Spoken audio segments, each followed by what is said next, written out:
In today's video, I'm going to teach you streamline your workflows, how to create rules and automations in Asana 5 minutes. First, open your browser and head to the Asana login page. On the sign-in screen, enter the email address associated with your account, then choose Continue. When prompted, type your password and click Log In. After a moment, you'll land on your Asana homepage where you can see your recent work and projects. From here, open the project where you want to add automation.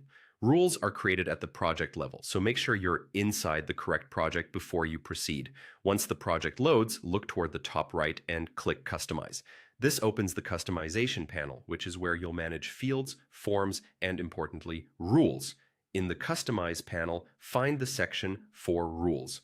Click Add to start building your own automation, then choose Rule from the options. You'll see pre-built templates, but to go fully tailored, select Create Custom Rule. This gives you complete control over the logic of your automation. Begin by setting your trigger. A trigger is the event that starts the rule, like when a task is moved to a certain section, when a due date changes, or when a custom field is updated. Pick the trigger that matches your workflow and be as specific as needed with any conditions so you don't automate more than you intend. Next, define the action, sometimes called the outcome. This is what should happen when the trigger fires.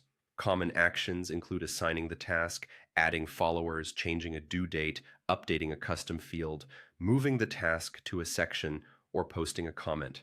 Choose the action that saves you the most manual effort and ensures tasks keep moving.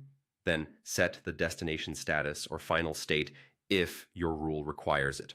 For example, you might move tasks into a ready, in progress, or done section once a field changes.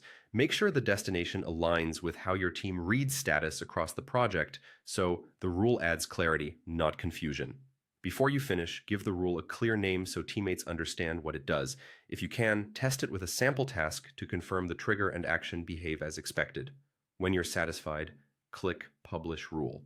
You can revisit the Customize panel anytime to edit, pause, or delete the rule, and you'll see activity notes on tasks when automations run. And that's it. You've created a reliable, repeatable automation in Asana that reduces busy work and keeps your project humming.